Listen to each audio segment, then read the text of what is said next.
Finance Chair Miller will join us in a little bit. I believe he's coaching session, and he'll be sitting right here in the second hot seat. So tonight is mostly a Q&A session, but I would like to start just by giving as best of an update as we can on the state school funding situation. I have in front of me an email from the Maine School Management Association. The title is $147 million for schools and tentative agreement. It reads as follows. A tentative bipartisan agreement on the state budget is taking shape that would send roughly $147 million more state aid out to school districts over the next 2 years, with the caveat that 50% of it be used for property tax reduction. The proposal was presented by the Senate Republicans on the Special Committee of Conference charged with forging a deal, but Democrats indicated they were not far apart. The spokesman for the House Republicans did not comment at the press conference held early this afternoon to unveil the proposal. If all parties can come to an agreement and vote on the budget prior to midnight Friday when the fiscal year ends, it could avoid a government shutdown. Key in all this is Governor LePage, who has to sign the budget by that deadline before it becomes law. The $146.7 million proposal would send out $16.7 million in the first year of the biennium and $130 million in the second. That amount is a compromise between what House Republicans proposed, $125 million, and what Democrats proposed, $200 million. Democrats initially called for $320 million in school funding based on projected revenues from the surcharge on high earners passed by question 2 that Republicans want to see repealed.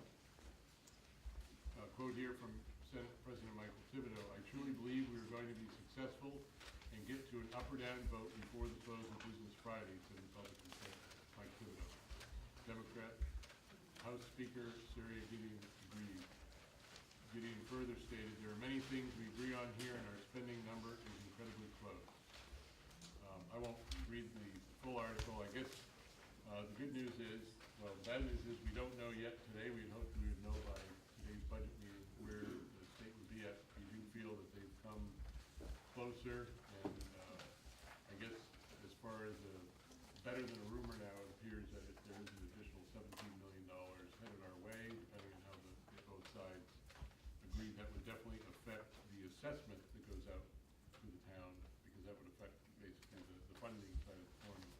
However, for tonight's conversation, we really need to focus on the expenditure side of the budget, and I will go down through the process that we have laid out for us from a scheduling standpoint, so that people are aware of where we're at. This is a letter that was sent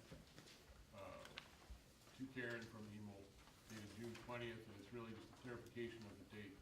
It says below is a concise summary of the next steps in the school budget referendum process.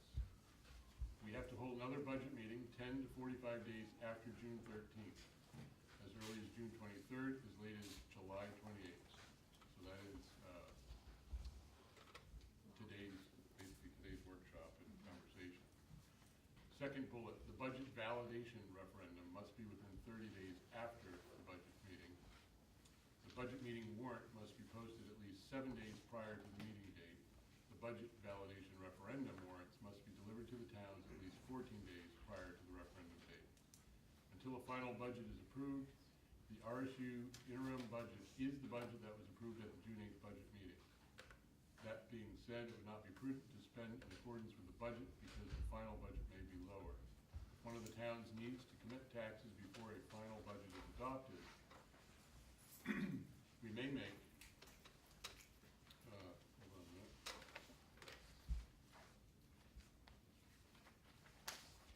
If one of the towns needs to commit taxes before a final budget is adopted, we may make our assessment based on the budget from June 8th. We may not lower those assessments if there is additional state subsidy. Other things to keep in mind, Articles 16 through 19, which are as listed in the link 22, which are related to the grant funds, the adult education, and the capital reserve, are not subject to ratification at the June 8th referendum. Therefore, they have the necessary approval of the voters, and these articles do not need to be on the warrant for the next budget meeting. Article 20, regarding additional state subsidy, if we know what that is prior to passage of the budget, it may be irrelevant. currently still do not know that. So that item would require ratification at referendum again. If we wish, we can put that on the warrant as well. Again, I'm hoping we hear by tomorrow and then we can maybe alleviate that issue. Final bullet, the legislator may pass a budget and finalize the state subsidy before the next budget meeting. That one did not come true. So, at this point, we have basically an open forum for Q&A. If folks want to make a statement, we would kindly, a statement as opposed to a question. Do we have a sign-up sheet? We do. I don't know if anyone's signed up, so I will open up the floor to questions, and we'll try to take them in an orderly fashion.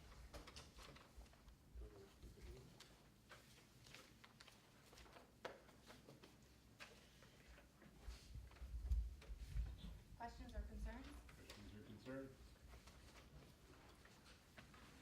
No one else is Come gonna on say up. it. So should I come up or should I, can you hear me? Please come up to Oh, the come to the microphone. podium. Yes. Oh my goodness.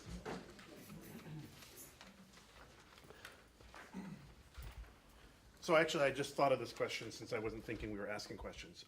But I am curious. Oh, I'm Dave Barrett. I am a resident of Hampden. I've got 2 children in Hampden Academy and a child in Weatherby School. So my question for you has to do with some of the discussion that happened at the town meeting some time ago, in which it seemed that the constituents felt relatively strongly about how certain money should be spent, and I have to confess I had to leave after Article 1. So specifically, the 2 FTE teaching positions that were not added back to the budget, but the money for which was added back to the budget. And it was quite clear from the administration that there was no obligation for the administration to spend that money as the voters asked. So this is not a question to the administration, because we clearly know what the administration's opinion is on this. My question is more for the elected representatives of the people who wanted 2 FTE positions, or the financial equivalent of 2 FTE positions added to Article 1 of the budget. How do you see your folks, or maybe this is a suggestion, maybe it's less of a question than a suggestion, that if your constituents want 2 FTEs added back to the budget, and the administration is unwilling to do so with that extra money, at what point does the board, okay, here's a question, at what point does the board step in and say, no, the taxpayers or the constituents want these 2 positions, and I come from a corporate world, right? If the shareholders tell the board of directors do something, the board of directors tells the CEO do something, and the CEO doesn't do something, the CEO gets fired, gets replaced with a new CEO. And if the board of directors don't fire the CEO, the board of directors get fired by the shareholders, and new board of directors are hired, who are then firing the CEO. So I guess my question is, if people want 2 FTEs, are we going to get 2 FTEs? And I don't know. I don't know who's going to answer that question. So maybe it's a rhetorical question. But I feel relatively strongly. I know. Sorry, this is, and I'm still not dressed for one of these things because I wasn't expecting to speak tonight. How does that work in terms of constituents voting for board of directors who are supposed to hire and fire management, administration, if there's a breakdown in that thing? Maybe I'll start first with where we're at right now, and then I'll ask for someone to respond If you'd like to. clearly on the process. So at June 8th, the budget was passed with the additional monies that would support 2 additional FTEs. It's my understanding, and it's subject to discussion at tonight's budget meeting and the will of the board at its next meeting to accept or reject that recommendation from the budget committee, that we are not proposing to change that we are basically accepting and recognizing and moving forward with that June 8th amount, which falls under warrant Article 1, which is instruction. With respect to hiring and firing, it's interesting, we had a question from a constituent on how does that work with the board and the staff and all that in that connection. I'll read a passage from the Maine School Board Association handbook regarding chain of command. I would then ask someone maybe to clarify the process of demonstrating need and up to the point where the board actually approves a hiring. But it's really that approval process, and what we also do is approve, as we just described, the monies that allow that to happen. But when it comes to the need and those other things, I'll defer to the other. But I will read this. This is right out of the handbook that governs basically the law. If I state it wrong, I know that a couple of our board members and Regan and others attended the workshop today on Maine school law and school board management. So it says, regarding staffing matters, please note the following from the Maine School Board Association handbook regarding chain of command. The board's relationship to staff, other than the superintendent, is indirect. The superintendent is directly responsible to the board, and the remainder of the school staff are responsible to the superintendent. Each school unit has its own organizational structure and lines of authority, and new board members should ask their superintendent for a copy of the organizational chart.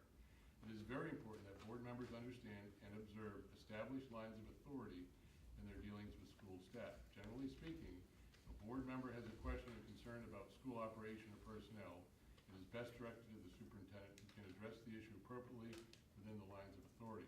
That's the lines of command. That's how it works. We work, and all information flows through the superintendent and through their chain. I might ask Rick or Emo, maybe they'll clarify. When you see us here at our full board meetings going through a slate of hires and then voting to accept those, that is our formal charge to accept that recommendation, which comes from the superintendent. How do we get there? Typically, the budget process starts in the early October timeframe with the administrative team. In the perfect year, we work the internal workings. We look at enrollment projections, requirements, special education needs, fiscal plan needs, et cetera.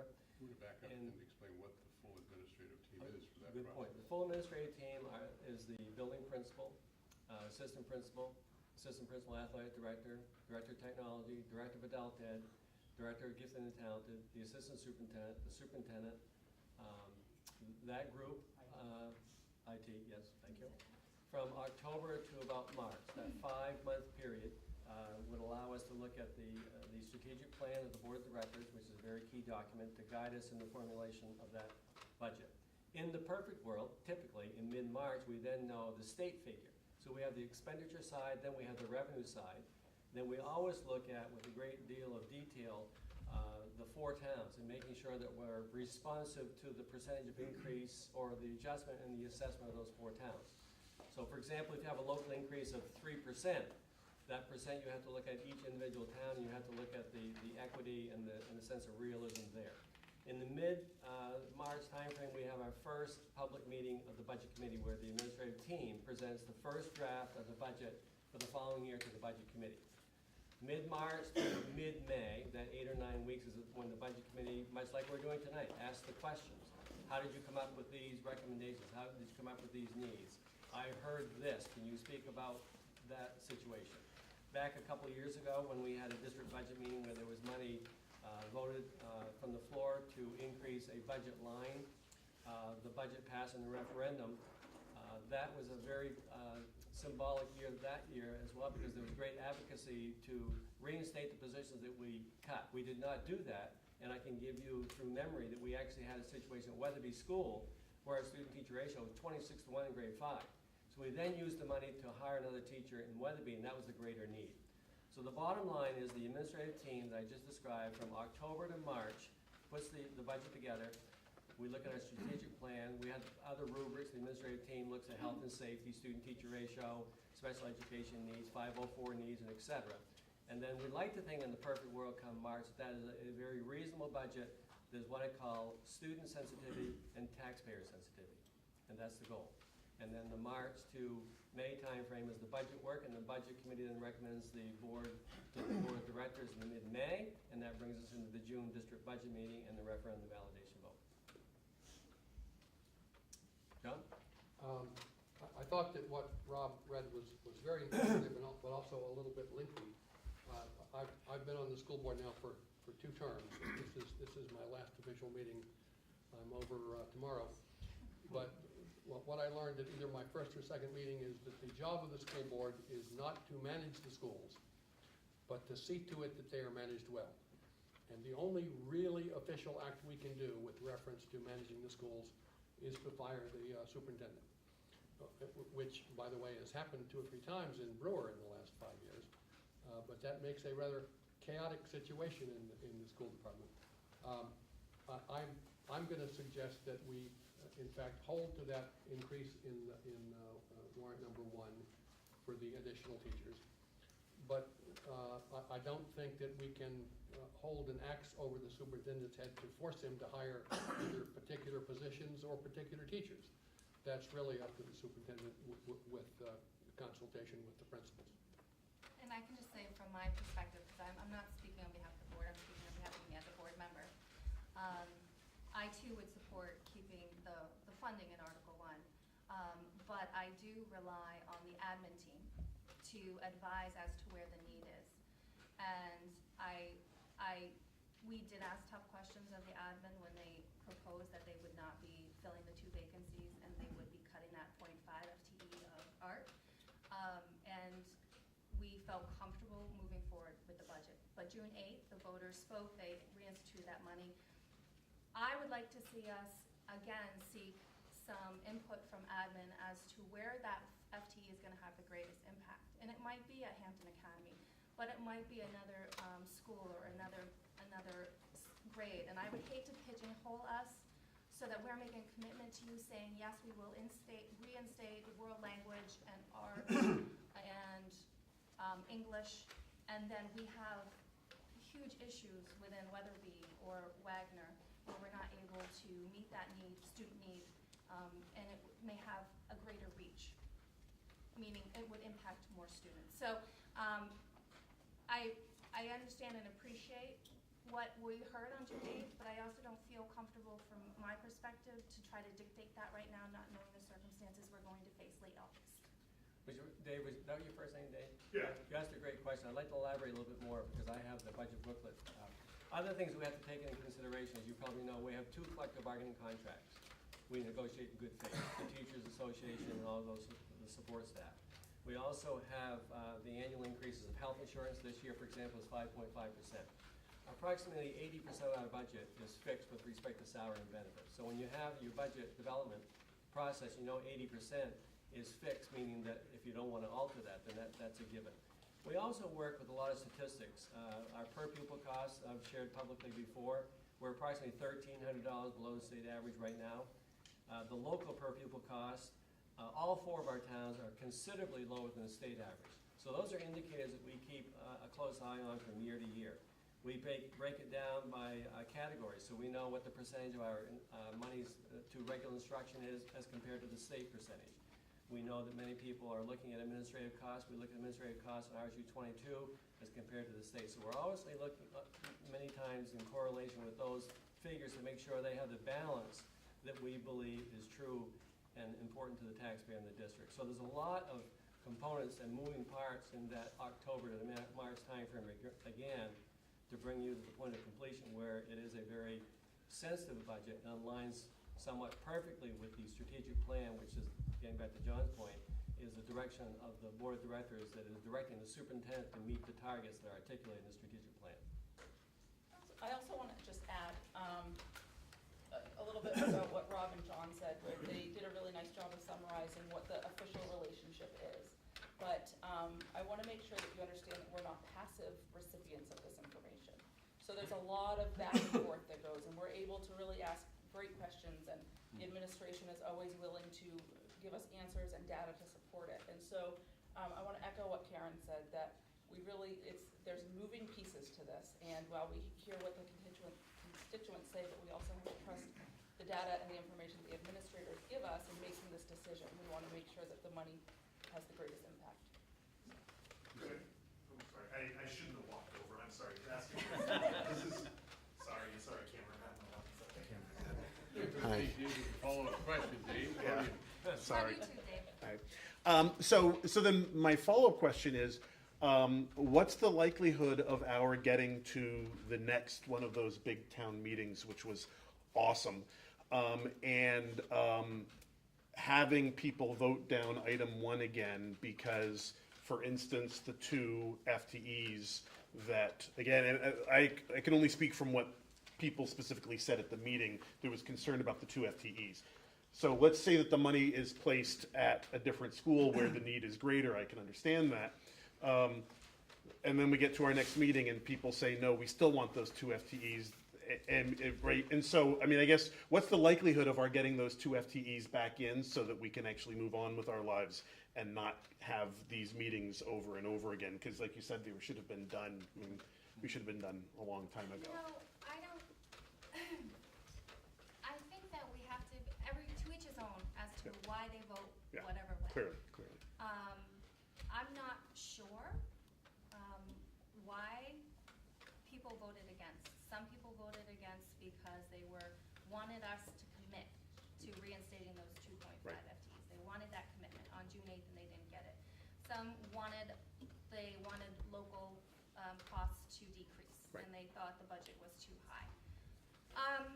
I think that it's hard to say where we will be on July 12th. Hopefully we'll have a state budget and we'll be able to maybe make a bigger stand. But from my perspective, I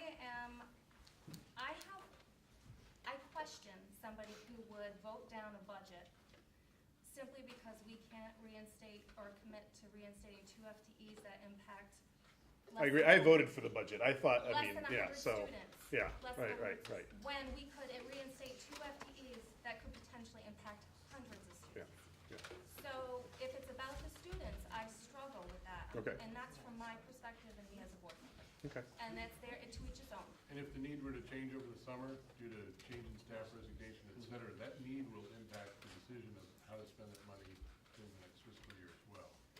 I'd like to point out, though, for clarity, because some folks think that the $126,000 is the only additional money that was put back into the budget. I'd like to remind folks that, I believe it was at the April workshop, and I apologize, I don't have that as a handout here tonight, I'm going back, but we had a carryover of approximately $250,000 from, I'm sorry, $137,000 from positions that were found to have need in 2017 that were filled and paid for that were not in the previous year's budget. So we increased the budget by $137,912.78 to cover those positions that will continue. In addition, we looked at a slate of requests, which from that October to March timeframe had varied quite widely.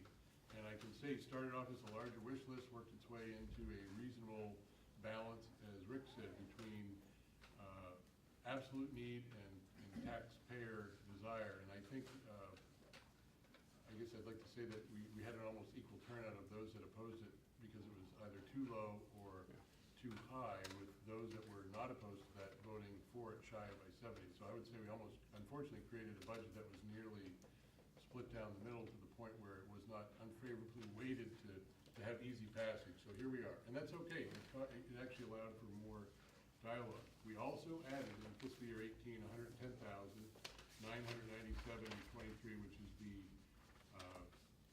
300 and, what was the total? 248,909, and then there was another adjustment that ended up being about 311,000. That was elimination of positions. So that was it, with the switch and the That was the changeover. elimination, yes. That's before we added another $126,000. The amount of increase in the budget, and this actually was through a question from, so Articles 1 through 5, which are instruction, regular instruction, contracted instruction, I believe it includes the UTC, basically anything to do with student instruction, had a combined increase of Article 1 through 5. If you look at this, you'll see of $658,445. That was then later adjusted up at the District 8 meeting to $784,600. That represents 92.5% of the entire increase to this year's budget, which is significant. So I think we heard testimony that said, well, what about the teachers, or what about the kids? I mean, 92.5% of the budget is for salary increase, salary step adjustments, new folks, employee benefit increases, or instructional related activity. It's mostly 92.5% is about the instruction.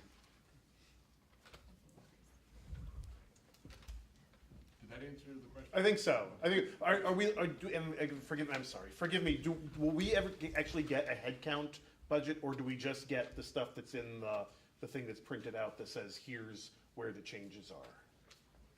On the website. On the website, okay. Yep. Yes. In fact, there'll be another mailing that has to go out by Okay. law, at the predetermined dates that I read earlier, before the budget Yep. validation warrant, has to be 14 days prior.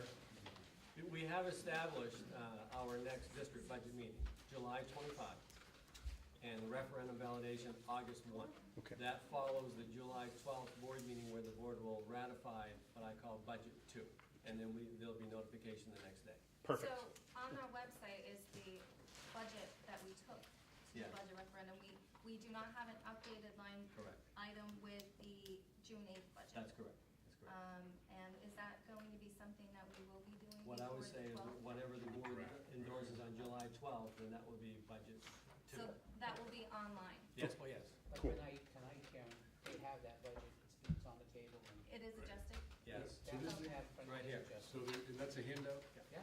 So there's a handout, it's our 2-page with the sort of the breakout subcategory, maybe subcategory. In the The red, red are the changes that Correct. reflect the June 8th That's correct. change. Are those changes up or down when they're red? They were up in Article 1 and they were down in Article 6. Okay, so the red does not indicate. No, it just indicates there was a change. And I really am done. Oh, do you want me to, no, okay. No, I just wanted to, because you asked, what are the chances that this will actually happen? Right. And I think the best way to ensure that people will get what they want is to let the board members know what was important to them and why they voted the way they did. I went to the winter board town meeting and asked people to stay after and talk to me about why, if you voted no, why'd you vote no? Or even if you voted yes, why'd you vote yes? What did you like, what didn't you like?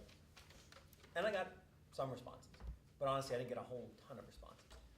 And the more that this board hears why the vote went the way it did, the more we're going to be committed to moving one way or another. And the administration does listen to the board. I mean, Rick has by statute, an extraordinary amount of authority, but he has always used that authority in conjunction with the will of the board. He's always sought out counsel on decisions that he makes. Not every day-to-day decision, because you can't run anything that way. So I want to make it, really let people know, and if people are watching on YouTube later on, if you let us know what you want, we're more able to actually try to get what you want. But if we are casting about in the dark trying to figure out why the vote went the way it went, then it's much harder and we don't speak with one voice. And to answer the last part of the first question that you asked, which is in a corporate world, Yeah. if you don't like the way the CEO is going, that CEO is essentially an at-will employee. Right. And for people who don't know what an at-will is, you work at your own will, you can leave when you want, but you can also be dismissed when you want. But by state statute, a superintendent can only be fired with cause. So even if we don't agree with what the superintendent is doing, unless we can demonstrate it's somewhat detrimental, and given the incredible success of this district, I would have a really hard time finding that. I mean, I think the work that Rick and Emil have done over many years has put this district in a very good place. So it's a fair question, because it's about how does a school board work, Right. and how does a school district work. But I'm not close to being there. Yeah. But that is how it works Gotcha. Thank by statute. Thank you. I would Yeah. like to just take the opportunity, because it keeps coming up. Dave, did we answer your question? Yes. We could keep answering it. Yeah, no, I think we're good. I think you've answered my questions, and I'm done asking questions. So I'm really going back to my seat now. Sorry, Thank you. camera guy. In relation to the conversation, well, actually, I'll save it to the end. Thank you. That's why I had my phone out. Joseph Pickering, resident of Hampden. I understand the point that the board doesn't micromanage, so my question's for the superintendent. Have you looked at, or have you met with the administrative team to look at what you think you might do if there were these additional funds that we were talking about for Article 1, whether or not you would be reinstating those positions, or whether or not you'd be looking at something else, what you might be looking at, if it's going to be something else? Yes, we have. We also have established July 11 and 12 as orientation days. We have new administrators coming to the district. So so that will occur there as well. Hopefully, we'll have greater clarity on July 11 and 12 on the revenue side. But yes, getting back to what you're hearing from board members, when we meet on July 12th, I'll be certainly ready for recommendations that the board will want to consider as we look at the potential options. Okay, great, thank you. You're welcome. It's important to point out too, we have quite a few, three, right, new administrators We going? have 3 new principals, we have a new assistant superintendent, Right. we have a new director of food service. Right, so it's very hard for us, right, at this point in time to tell you what the need is because these administrators really need time to evaluate current state. So just keep that in mind. Hopefully, we want to give them time to see what they can do as well. Are there any other questions or comments? Yes.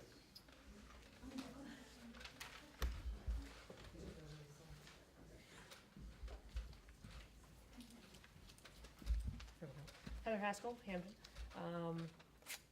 I guess if we're turning over, I mean, we had a new principal at Hampden Academy, you know, it seems like there's been a lot of principal turnover. You know, we had, one woman at, I gotta think of the names of the schools here, McGraw, you know, for years and years and years, who then retired, and we have a new principal there. But throughout the district, we've been turning over principals, it seems like a lot. Well, let me be transparent. So let's go to Weatherby. Mrs. Boone is leaving Weatherby to become the superintendent in Glenburg. Right. Mrs. Reagan, Right, the yep. superintendent, is becoming our assistant. And Lee Magnan at Hampden Academy chose to resign. So those are the 3 vacancies we experienced in the last 2-3 months. And so, Director- but prior to that, we had Briggs come in, you know, for Letha, and Letha retired. Well, Mrs. Briggs has been here 3 years. Yep. Prior to that, her predecessor was here a number of years. Yes. Mrs. Moore has been at Smith School for 7 years now. What's the average, Dr. Glenn Cross has been at Wagner approximately 7 years. are we kind of like becoming a place where principals come to get their training to then move off to be superintendents, I I'd say guess? no. Okay, No. Actually, this has been an anomaly this year. We've had great stability in this district. okay. If you look at myself, I've been here 25 years as your superintendent. Mr. Janess, 24 years. We've had building principals at the high school. Mrs. Yaley was here for approximately 13 years, if you allow me to be approximate. Dr. Glenn Cross, 7 years down to Wagner. Mr. Ingraham over at the Reedsbrook was there for 9 or 10 years. So we've had great longevity. You always have what you're bringing up tonight, 1 or 2 that, Okay. will certainly move on, yes. Okay. Has the MSMA or the MPA done any types of study on principal turnover or admin turnover that we could look at, just to kind of compare ourselves to other ones? I don't think it's unique, but I will check. I'm not sure with the Maine Principals Association. I do know the average tenure of a superintendent of schools in the United States, last time I knew about 6 months ago, was 3.7 years. Superintendents. I have no idea.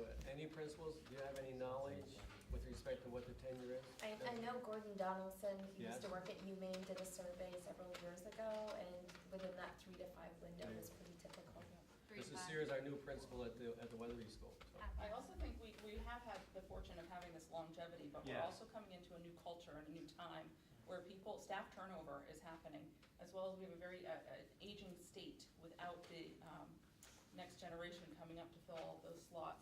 I actually just read an article and it had to do with healthcare administration turnover, and there's an average in healthcare at least of 18% turnover for every CEO, like for all CEOs every year.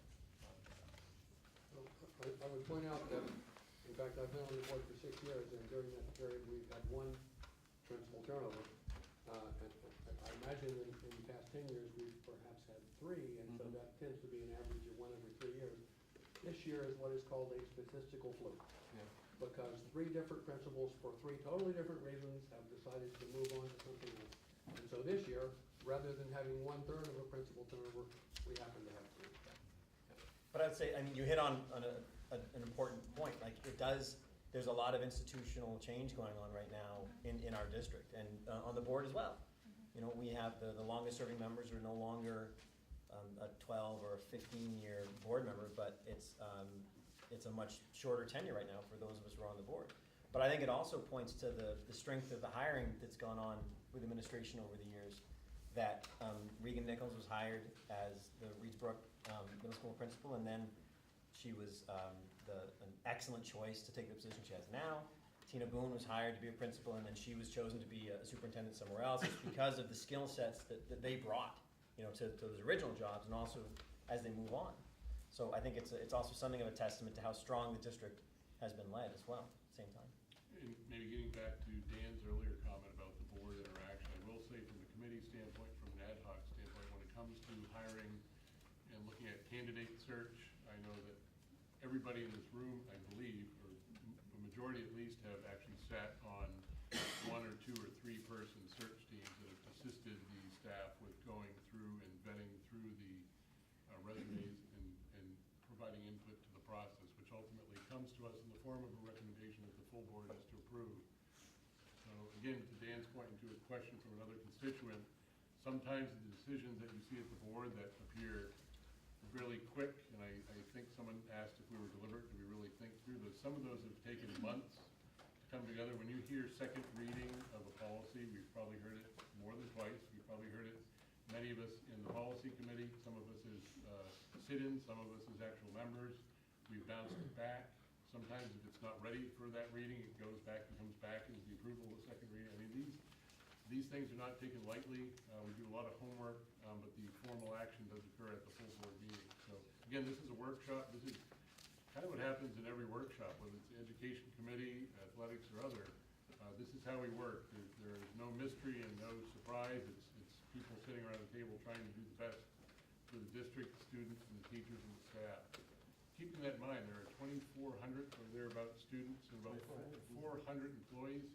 So if this were a business, I mean, this is one of the larger, if this were a business, it's a large business. It's probably second to Eastern Maine Healthcare in size when you come to local regional employers or, you know, the Bangor School District. The schools are very large businesses unto themselves, and that's why they have the sort of checks and balances and oversight that you see through this process.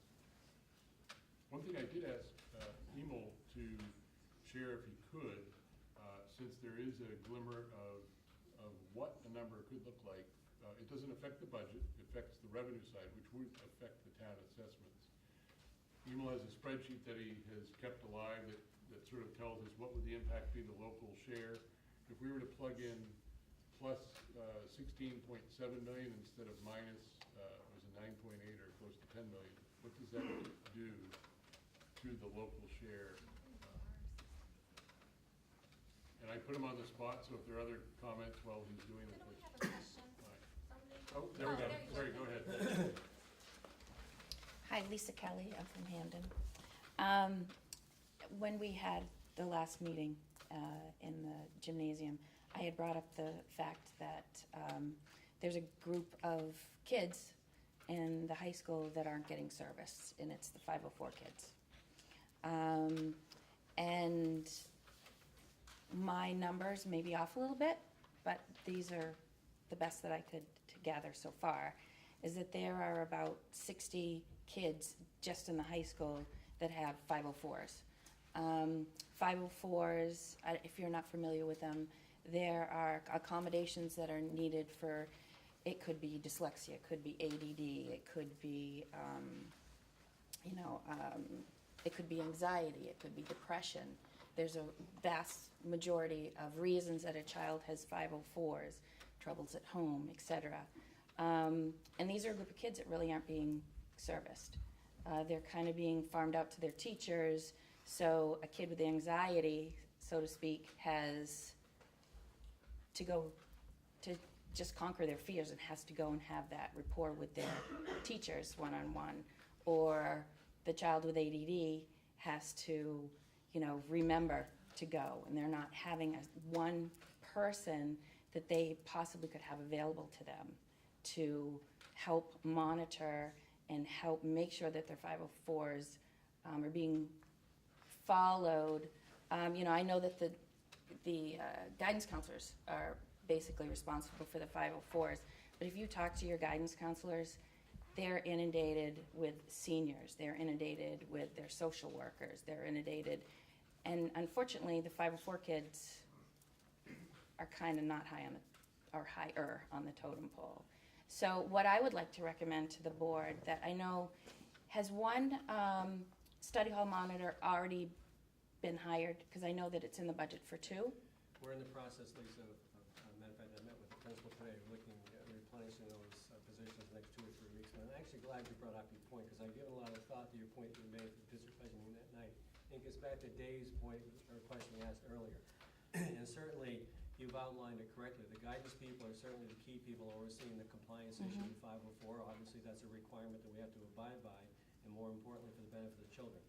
If once this budget starts coming together, I can assure you, if there are needs that we need to address in the 504, that gets back to Dave's position, where I would recommend to the board that if we have the resources and money, we would divert it over here because we have a need to address.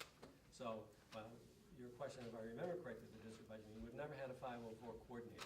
But the basic point is, do we have the resources in place to address the children that are required to have a very prescriptive educational plan to meet their needs? And we will look at that very carefully, along with the study hall monitor you mentioned, and other positions we need to fill in the next 2 to 3 or 4 weeks. Because I didn't know that, and again, I'm not an expert by any means on this, but I believe that a level 3 ed tech Yep. can handle some of, am I right? Again, I'd have to look at the So, peculiarities of the situation, but I guess what I would say to you, again, just to restate, is that we would make sure that we have appropriate measures, appropriate resources in place to make sure these children are receiving the educational plan that they are required to have and that we're mandated to have from the educational institution, there's no question. Yeah, because right now, I can't see where they're being serviced. And again, I didn't realize this until I had my 504 with my son, and all your work was already done. So I knew nothing about this, because I was assuming they could go to the resource room, that they were gonna be able to get, a check-in for him, just to check in, but there was nothing. And where you're looking at the study hall monitor, I didn't know if there could be a level 3 ed tech that could be hired for that position, and at least it would give us a start Let me also at say- possibly a minimum cost. There is one thing that I would like to mention, is that, I've heard cases where kids with 504s aren't really getting what they need, so they're being sent to do for their IEP evaluations. Now, IEP evaluations are not cheap. They really aren't. And I think that as far as the money that would be spent, perhaps focusing on that group of kids, you may find that less kids are actually being sent to get the IEP because they need that little extra. Let me just also give you comfort level, because I can convey to you that our administrative team has no sense of shyness with coming to me and advocating for needs in their school. I can give you many instances over the last year. Rob pointed to $137,000 where there's advocacy from the principal level to me. I supported the need to address the child's need of $137,000 wasn't even in the budget. So if you take the theme that you're talking about, as we develop budget 2, we'll certainly look at making sure that our needs are aligned appropriately. Even after the budget's adopted and school opens on August 29, if there's needs that arise that are not in the budget, then I'll make modifications as I monitor the budget, as I assess the budget over the following 12 months. So that's constantly happening, and I give credit to the principals and no element of shyness. They were very forthright coming and advocating for the need, and that's my problem to figure out the financial part of the equation. Yeah, because I think that, if it's, all I can think of is the Undercover Boss show that we all know. And I think if you went to the front lines with, the guidance, which basically monitors the 504s, they're just gonna tell you there aren't enough hours in the day. And I know that my child will be fine because I'm standing here advocating for him, and I will. But there is a large group of kids out there, they don't have anyone. And I think those are the ones that are more at risk for drug abuse, and they're more at risk for depression, and they're more at risk for all these well-being things that perhaps, just bumping up that study hall teacher to an ed tech that can address this, it will just start, we'll start finding a solution to that problem. Thank you, Lisa. Can I just say, Lisa, after your comment at the district budget meeting, a couple of us had informal conversations around it about ways that we could address that. Yeah, I would like to thank, it was- Keith reached out to me, Oh, good. and I actually met with him, and, it's nice to know that we had, someone on the board that really was like, oh, that makes sense, let me reach out to her, so, thank you very Nice. much. That's great. Hi, I'm Lori Matthews. I'm a Hampden resident, but I also teach at Reedsbrook. And I'm not sure if it's a question or just a comment based on what Lisa just said and what she had mentioned in relation to David.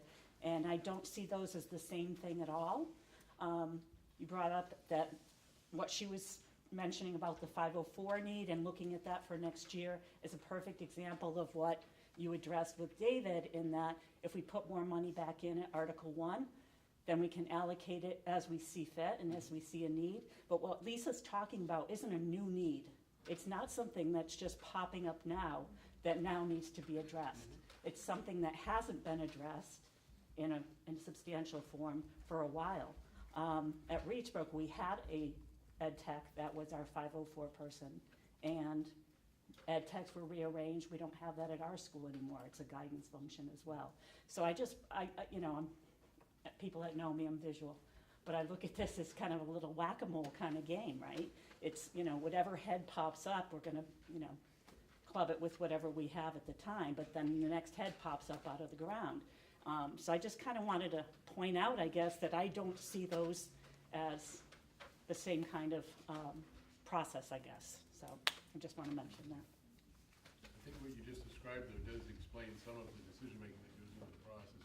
In the long-term state, we basically have a finite amount of dollars that can be spent at any given point in time. At some point in time, that's it. There's a limit, it's assessed, and it may vary by a few percentage points each year, but it works in a steady-state fashion to something that is approved, it's finding we have to work within that budget. So what you just said is quite important, because if at the start of the year, and evaluating the need that we just heard, the need of the other two positions, and you have a finite amount of money and it supports 2 out of 3 of those positions, or maybe part-time instead of full-time, or whatever the mix is, that decision drives the cost, which hopefully is supported by that finite amount of money. It's not necessarily the other way around, with the exception that during budget preparation, you anticipate what those positions might be to identify a cost so that you can build the budget. It doesn't mean that those are locked in, guaranteed. It just says, look, based on where we were in October to March, this is what we think, here's what the need.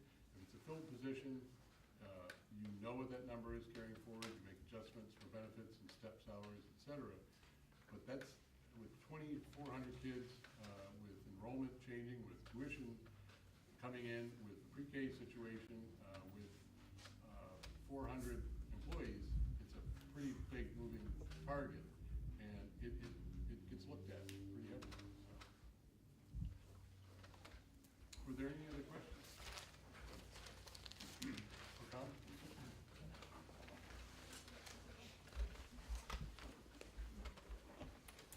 Hello, I'm Cora Swalek. I have a student at Hampden Academy. I'm a Hampden resident. And I'm here to talk about the art issue again, because I voted no on the budget because I disagree with the 2 positions being cut at Hampden Academy. And I dislike the idea that the constituents could vote more money into the budget to cover those positions, and yet that may not be used for that. I think there's a large number of people that are trying to tell you they want those positions back, and to say you don't know why people are voting no is, I think you're not listening to us. That's how I feel.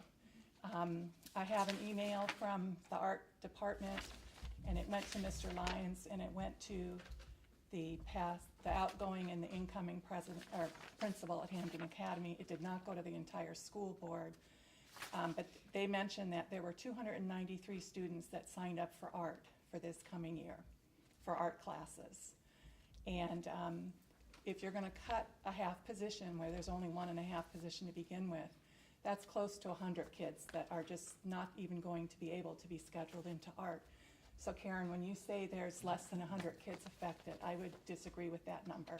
I don't even know the numbers with Spanish or English, but I think art right there is a significant number.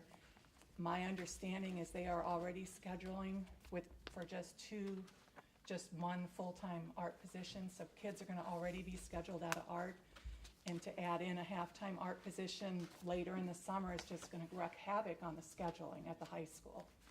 because it's an amazing process that they can schedule and satisfy most of the needs of its kids, but to introduce that in August, when you've already got everyone's schedule, I mean, are they gonna redo the whole schedule?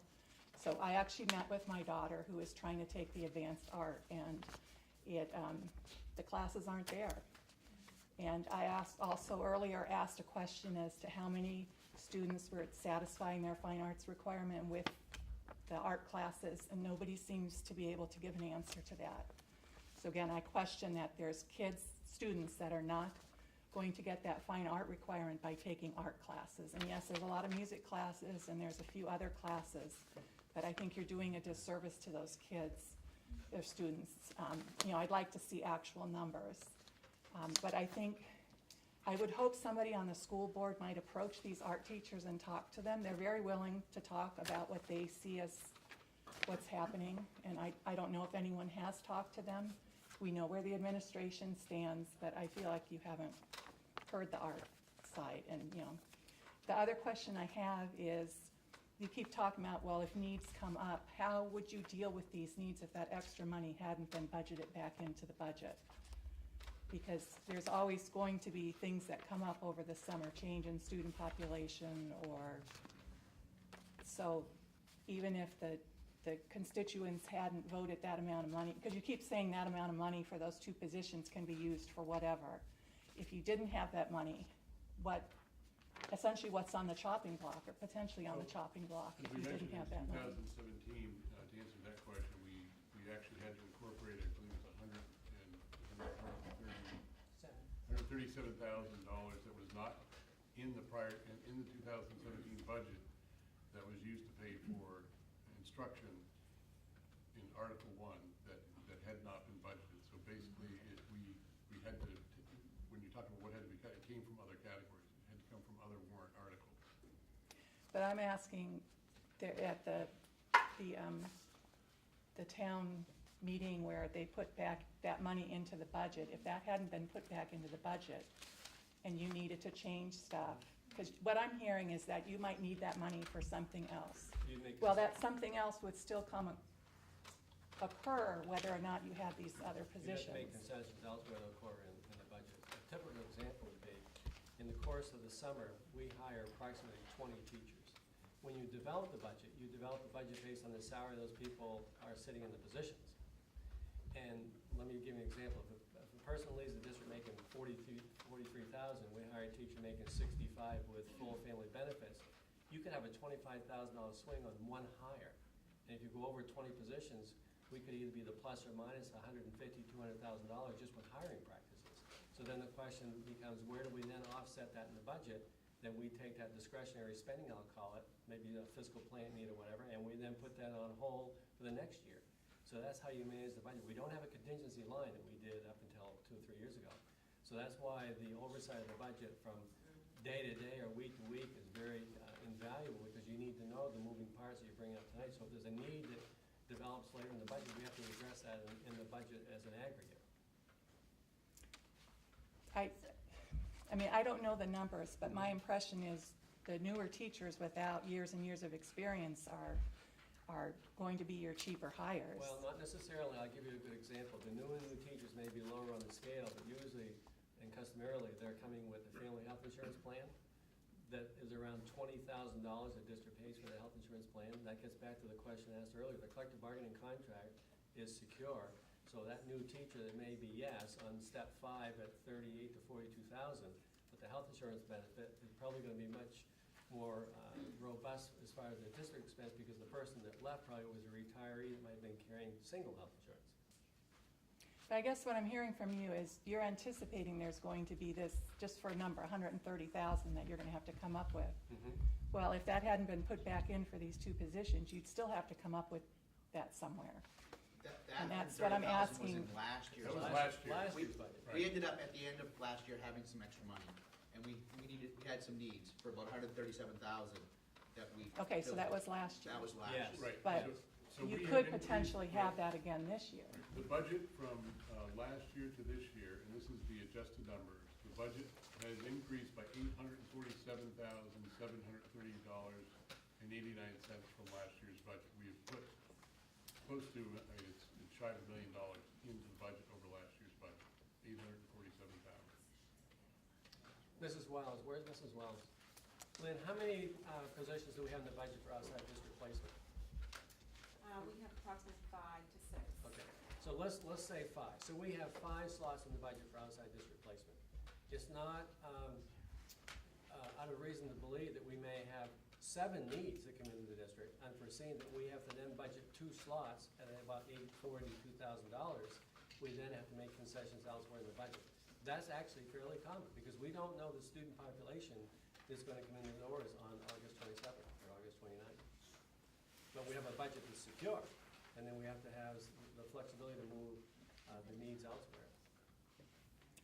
But if the constituents hadn't put this money in for the 2 full-time positions, where would this money Same thing, you'd have be to look coming elsewhere in from? the budget. So in other words, let's just assume for a moment we had $15,000 to do a project in a fiscal plan of one of the buildings. If that's not a health issue, then we would delay that and we'd use those monies there. And that's where I'd go to the board, like I think people bring up tonight, I'd come to the board and indicate, we now have this need.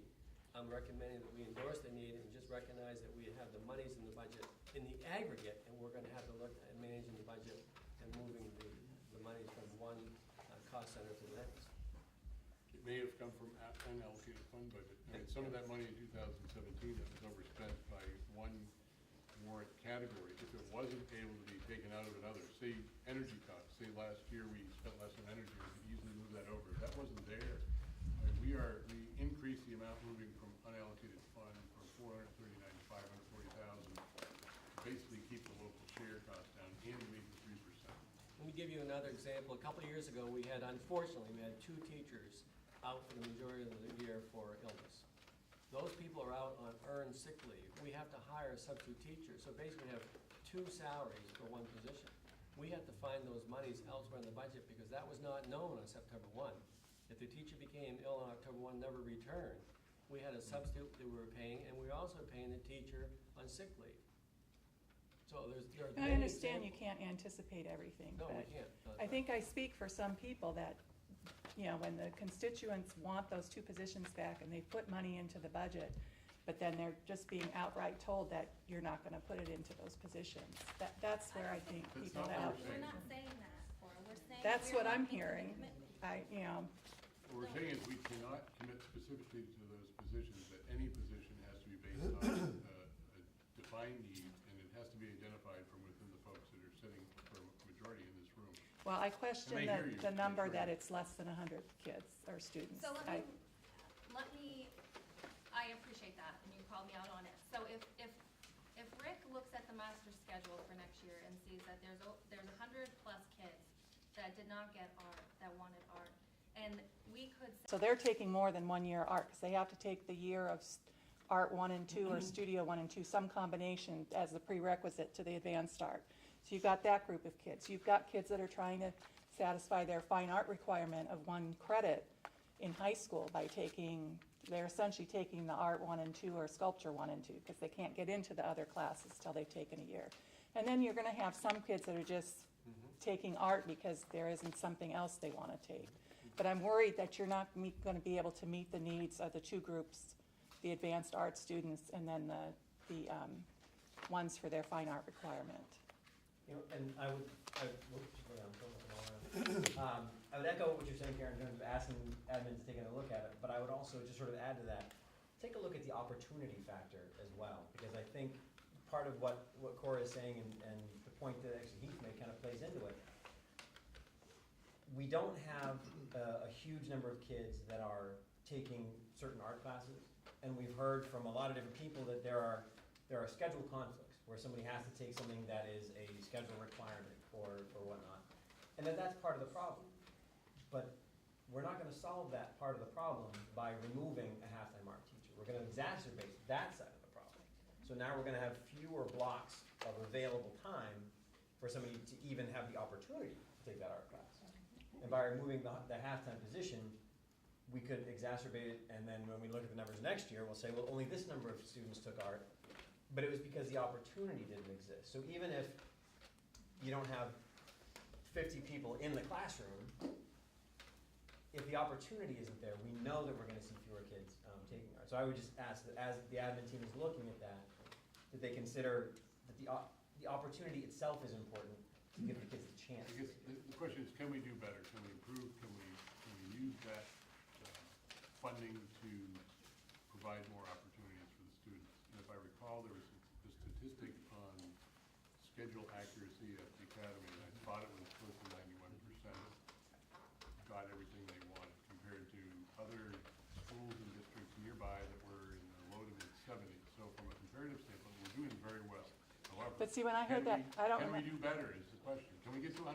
But when Lee made that comment about the numbers, I just looked at the numbers for art, and it was like the art students not getting art that just filled that amount. So that meant every other student got everything they asked for. I mean, I understand the difficulties in scheduling, so. Sign up, do they rank them? Do the students rank them? Choice 1, 2, 3, or Of course, Mr. Tracy's here somewhere. put them on the spot. What's your question? Maybe unfair. When students select what they'd like to take, do they do a ranking? I can't speak from Hampden's perspective because I haven't gone through it yet, but essentially I know in my past schools, yes, they will select the courses and it goes by their required courses first, and then as they move into their other courses, they have alternates that they select as well. I can say that in talking with Becky this morning, through the run of the schedule that they've been working on, we're at about a 94 point something accuracy for all students getting what they wanted. So we're looking at about 6%, a little less than 6% of the students who are still gonna have to move around and change some things.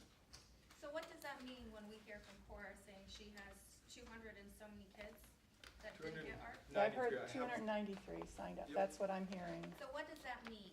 That could mean, and I think Cora spoke very well about it, it could mean that the students who are looking to get that one fine art credit aren't able to take it that year. It could be a freshman student signed up for it. Could mean that they have to wait. I do have a analogy here where I guess there was one student who couldn't get that fine art for 3 years.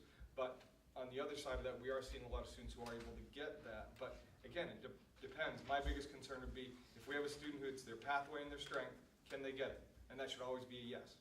But you've got to balance here. If they're a UTC student, that means half their day is not there. If they're in a lot of upper level AP courses, that means there's only smaller sections of those being run, or even maybe one section, which means then there's a balance. So it comes down to what the student wants more at times. But I would add that in talking to both art teachers, that they are more than willing to teach more than one course in a class period, and they are already doing that. They might have 15 students doing sculpture 2, and then one student in there, who my daughter was one student in a course doing advanced art in that class. So they are willing to teach multiple courses in the same class period. So that could be one way too, to get more kids into the art classes they need. But I'm just, the number I'm hearing from the art teachers that signed up, I'm just saying, it's close to 100. And so, to me, I don't see the numbers adding up. And I'm just worried that, you cut it and yes, there'll be fewer kids taking it. I mean, it's already hard for them to get it in their schedule. And my concern is you're making it harder. Okay, thank you. Thank you, George. If you would please, just so we can hear. Did you have a?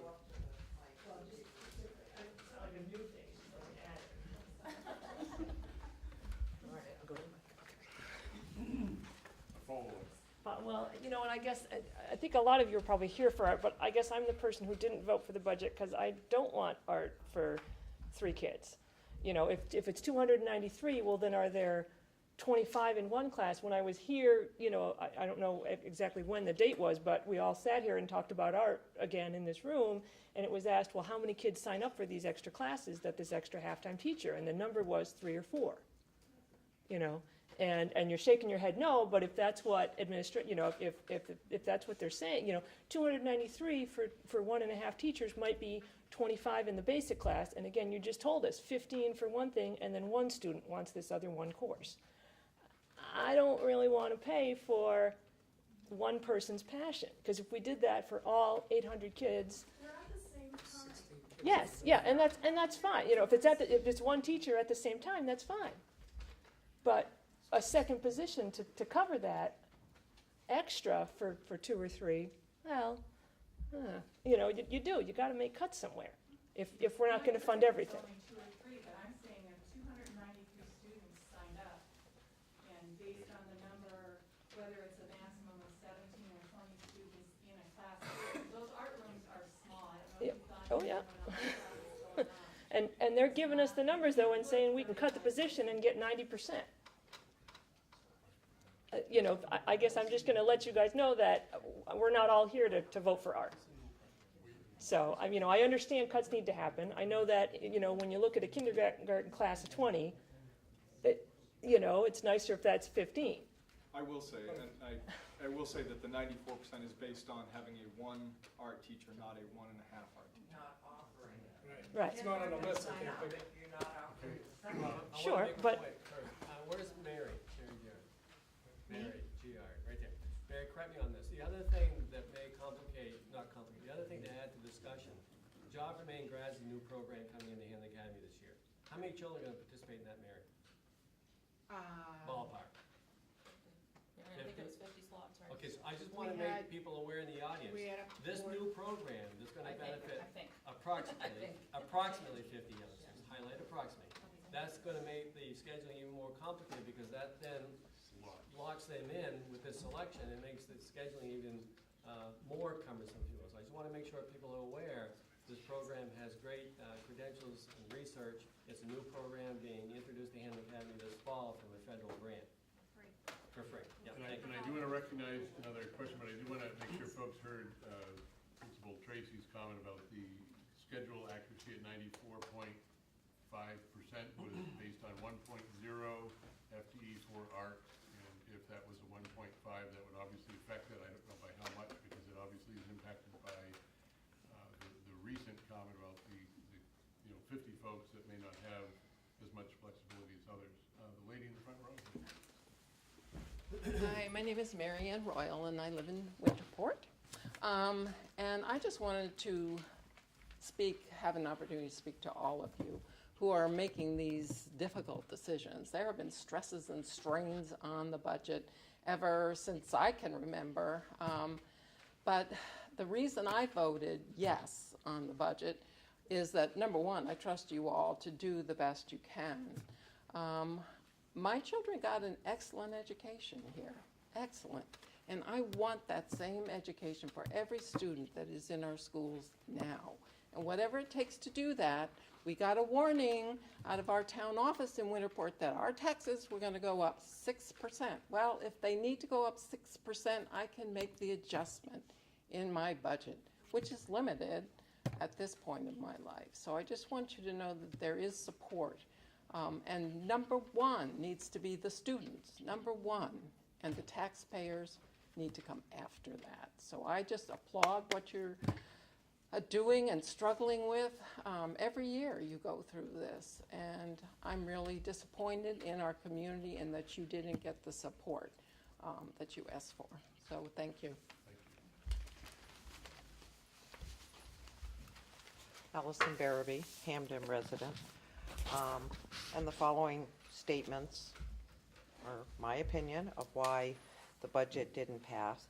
But I also wanted to say, the first thing Cora said was, you're asking why the budget didn't pass. And I emailed one of the school board members, if you want to know why the budget didn't pass, there's a 4-hour YouTube video that you can zoom through in about 30 minutes. Watch it, listen to it.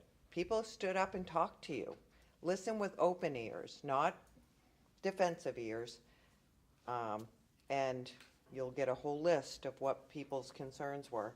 And I think Cora spoke passionately, and her point was missed. So I'll bring it back that the people spoke over and over lots of times at the budget meeting in the gym and the budget meeting here, that they want the art and the English returned. And 94% effectiveness, if you're not offering a section of art, you're not going to have kids asking for it. But I will tell you that there is a certain number of kids that the only reason they come to school is going to art. And we know that. We're very proud of our graduation rate here in Hampden, but talk to your guidance counselors. Your kids who are struggling, that's like their one safe place in this school. So beyond numbers, you need to ask, what is art offering to, I can think of 4 or 5 kids who would have dropped out if they hadn't had that outlet. So listen to the 4-hour video. You can zoom through whenever anyone stands up to talk. Listen to the questions. Listen to the responses. And I listened to the budget meeting, the 4-hour video, zoom through.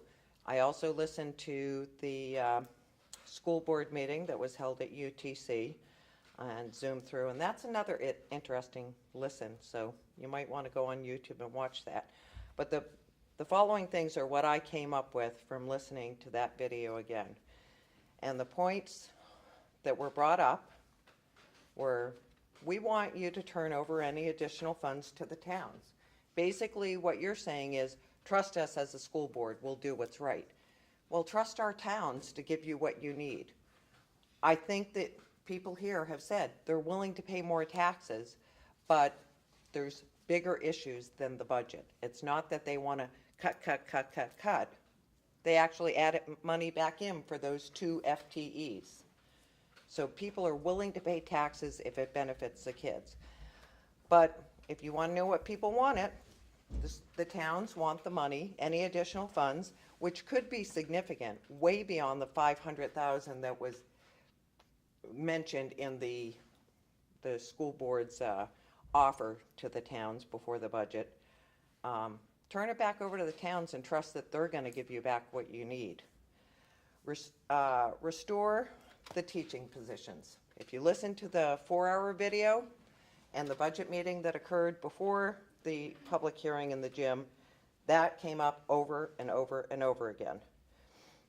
Number 3, Mr. Lyons reported on the news that we underspend by $1,500 from the state average per student.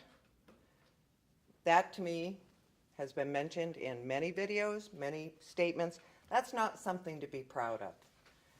Underspending the state average in our community with our taxes is not something to be proud of. When, if you look at the cost of our administration, not counting their assistants, we're spending 125% on administration. So again, the message has come across clearly. We want to spend to support our students and our teachers and give them what they need. But when you look at the numbers that are published in the state, you have to look for them. We're overspending on administration. Our administration budget lines are routinely overspent from what's approved and underspent on student needs year after year. Number 4, I, as a resident, would like to see on our nice RSU 22 website, publish a line-by-line budget and the audit results line by line, every line that was spent for year 15-16. Let us look at the numbers ourselves. Clearly publish all administrative costs for budget year 15-16, including those that seem to have been shifted to the VZ budget. Clearly publish how every dollar related to the VZ contract was spent in year 15-16. Answer the questions that constituents as well as school board members make at school board meetings. If you go back and watch the school board meetings, questions are asked, we'll get back to you. You watch the next school board meeting, it's not answered. You mentioned that yourself, that you ask questions and then nobody gets back to you on it. For example, it was asked at the budget hearing, how many teaching full-time FTEs, full-time equivalents, have been added? And then it got kind of randomly, well, how many have you added? How many have you added? I would say, tell us what the FTEs that have been cut over the last 8 years, when we had the 2008, 2012 collapse of the economy. From 2012 on, how many FTEs, teaching positions, have we cut? And then tell us how many have been added. And the number of kids who have been added to our district, because in that time, Frankfurt was added. Okay, so that we need to know not only how many random teaching positions here and there, as well as librarians that have been cut, but we need to know how many have been cut, how many have been added, where, and why. And at the budget meeting that was held in the gym, if you watch the video, and you gotta listen carefully, there were questions asked to Mr. Lyons that he refused to answer, and that kind of were answered under his breath. And if you listen carefully to one of the questions, it was, well, it depends. It depends. So go back and listen to the question. I stopped Regan on the way in here, and in my opinion, this budget got voted down not just because of the numbers. It's basically, you need to, and not against the school board at all, but there is a trust issue that's been long developing that needs to be clarified, and then come back with the straight answers. And another suggestion I made to Regan that would be really easy to do is put up a whiteboard so people can write down their questions, and you can roll it out at all your school board meetings, all your budget meetings, and check off that you've really answered people's questions. Because not everybody is comfortable standing up and talking. But putting a whiteboard maybe over there so people can write in privacy and then come sit down. If you really want to know why it got voted down, go back and watch that 4-hour meeting that you can zoom through in about half an hour. And listen with new ears. It's not an attack. People were trying to tell you why they weren't happy with the budget. So please listen to it. And then I encourage you to have more budget meetings before you come out with a new proposal. Because to answer Dave's question, I don't think it's going to pass again unless we get some clarity. Thank you. One thing I'd like to mention is that the board has reinvigorated or reinstated its standing communications committee. That group, actually, Scott is the chair of that committee. We have already begun taking questions that arrive by email to board members, or that come through Link 22, or I should say through the Let's Talk portal. Many of those questions are multifaceted. Some are questions, some are opinions, so we have to try to formulate those into what we're calling a frequently asked question, so that we can get the answers back to you. Many of those take several committees or several individuals to answer because they cover a wide variety of topics, but we've already, I think, pulled together 6 or 7 fairly hot topics, I would say, the June 8th that should be on the website soon. I know we're still making sure that not only transparency but accuracy. We want to get the numbers so they're right as close as they can be to whether it's an expenditure or an expected expense. If it's an expected expense, it's probably an estimate, but if it's an expenditure, we can get you the numbers. And trying to put it in a way that is framed so that both the question and the answer can be understood by everybody, not just the person that asked the question. So we would ask simply that if you do ask a question, maybe ask one at a time so we can circulate it quickly among the committees and among the administrative staff, and do it in a way that's, if it's truly a question, ask it as a question. We will attempt to answer it. And again, if it's an opinion, we welcome those as well, but we are trying to make sure that if there's any sense that it is truly a question, we try to answer that and put it out there so other folks can see it. I think hopefully that will help some of the misinformation that's out there on some of these details. I think at one of the budget meetings there was a comment about the library spending, and there was a missing comma in one of the warrant articles about the Tibbetts fund. I mean, it turns out that we allocate and we roughly spend $310,000 every year on library functions at all 5 schools, which includes the librarians, the books, the supplies, etc. There's no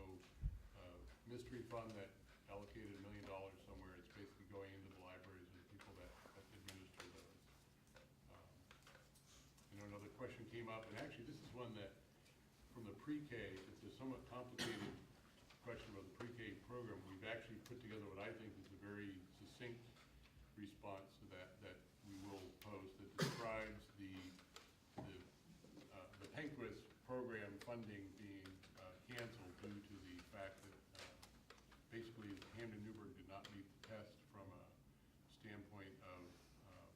poverty level. But what we also were able to describe is what we were paying to the Bankless program for those services that paid for those instructors. We had basically zero staff of our own administering that pre-K program. It also included the funding that went to Waldo County Head Start and also the monies that were paid through contract to Hampden Highlands. We then compared that to what happened when Bankless backed out, where we hired staff and paid stipends to cover the cost of those programs in-house, and compared that against what we had predicted for an increase in budget to the shortfall, and that was really the basis for the request of the community at large for the $60,000. We basically have an increase of about $130,000 in that pre-K budget line item. Back at the early budget planning, we had anticipated an increase of 70.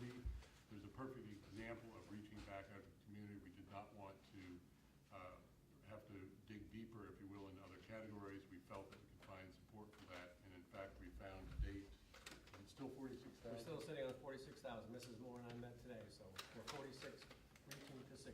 So we're hopeful that that 60,000 will come in on the revenue side, which will offset the expense side, so we'll be back down at an increase of $70,000, if you will, over last year's pre-K budget, and that serves about 88 kids. Yes, approximately. And there was a follow-on question, if you will, to that question about the importance of pre-K or the need for it. We provided a fairly thoughtful response to that, I thought. And I would say that the clear, concise questions like that are much easier for us to answer. So again, I would encourage that it doesn't stop here tonight. This is a budget forum, but everybody sits in other committees.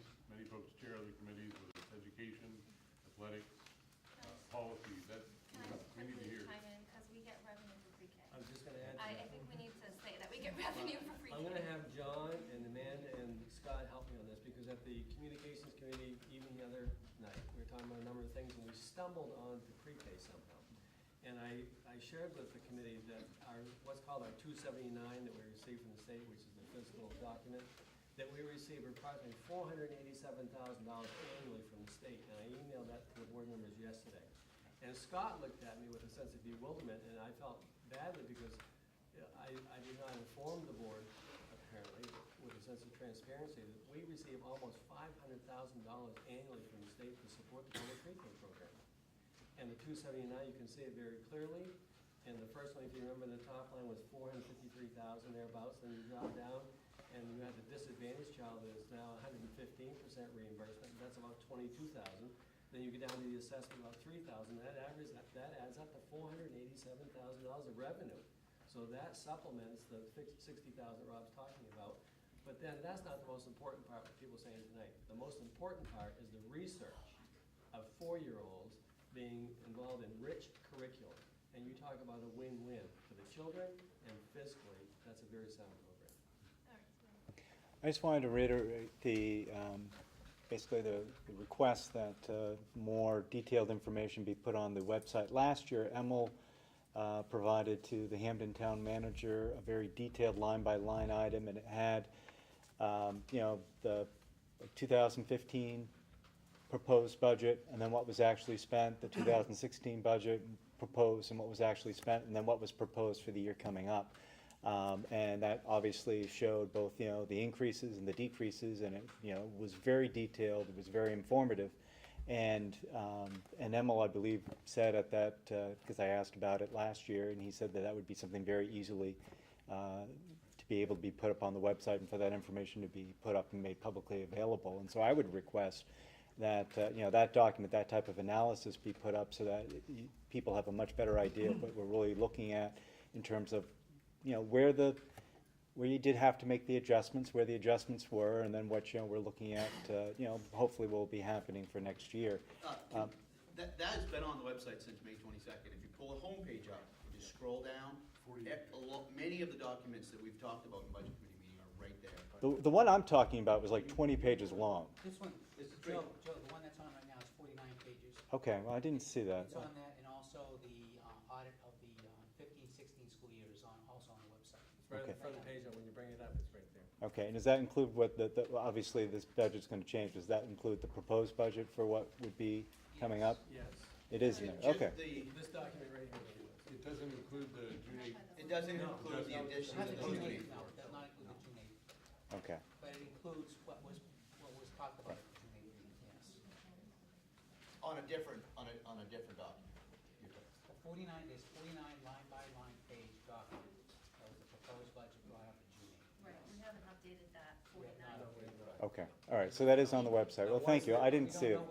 Once the July 12th meeting comes and the board ratifies the budget, as asked earlier tonight, then we'll update that document. Okay, great, thank you. You're welcome. Are there any other questions? Yeah, I wanted to address one of the last things that Allison said, because I think it's a great point that not everybody likes to get up and stand in front and speak. And I know that I've asked questions during board members' questions time that I've received from constituents prior to coming to the meeting. And everybody should feel free to reach out to any board member. Anybody. Most typically, Winterport folks want to reach out to Winterport board members. We have a connection of some kind, and that's fine. And I hope people feel free to do that. But we're all board members of RSU 22. So if somebody from Newburgh reaches out to me, I'm going to ask the question. If somebody from Frankfort reaches out to me, I'm going to ask the question, whatever it is, and also try to follow up and get the answer. So I think something like a whiteboard or having some slips of paper that somebody can come in at the front and write a question down because they don't want to ask it. Things like that are a great idea. And Rob mentioned the Community Relations Committee. We'll be giving a report at the July 12th board meeting about our first meeting and talking about our short-term and long-term communications plans.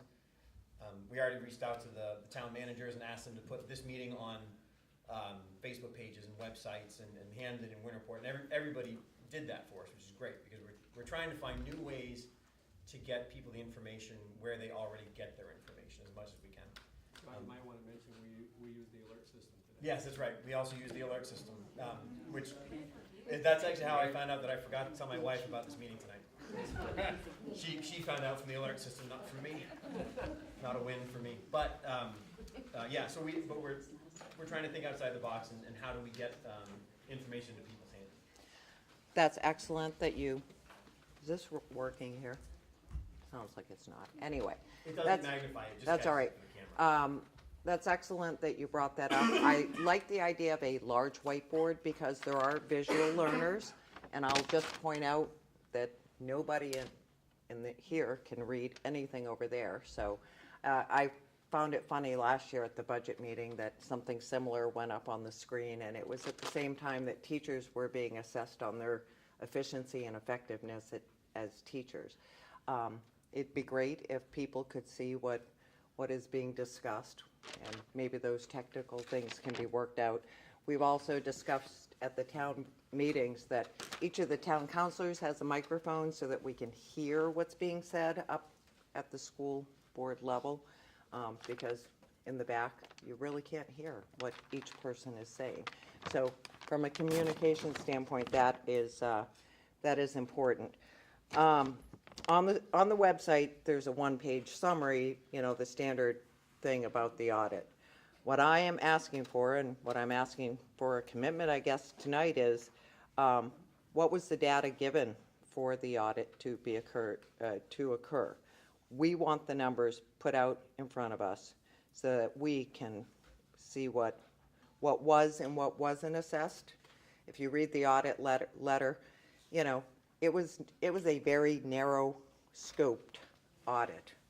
It was not a comprehensive systemic audit. So what I'm asking for is a commitment from the Budget Committee to publish the raw data that was given to the auditors from which they made their determinations about the latest audit for 15-16. Clearly publish all administrative costs, including those shifted to the VZ budget and the other cost centers. Let us see, if you're not a teacher, an ed tech, a cafeteria worker, or a bus driver, where was the money spent? If you got money from this district, we want to know what budget line it was accounted for in before the budget gets voted on. That should be, if you're a number cruncher, you should have that on your computer. And you should be able to put it on the website so we can read it by, well, today's Thursday, by Monday, before the 4th of July. The full audit is actually currently on the website, the audit report.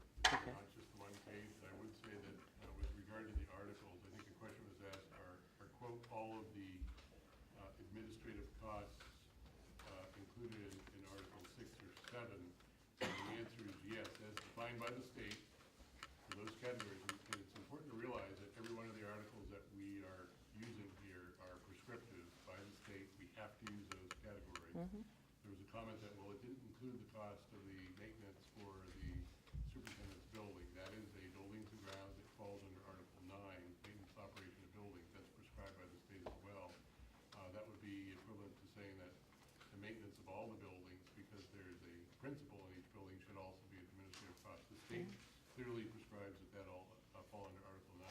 We do not have the authority to change those categories, so just please be aware that when folks frame their questions, that they do it in alignment with the state law that defines how that we can't mix the dictionary terms when we ask this question, because then it becomes confusing for everybody. So where do we find the numbers keep moving, but approximately 120,000 that came in from BZ, where do we find out where that $120,000 that BZ paid our district to administer a $2 million budget and share a superintendent, assistant superintendent, and other people within the White Building?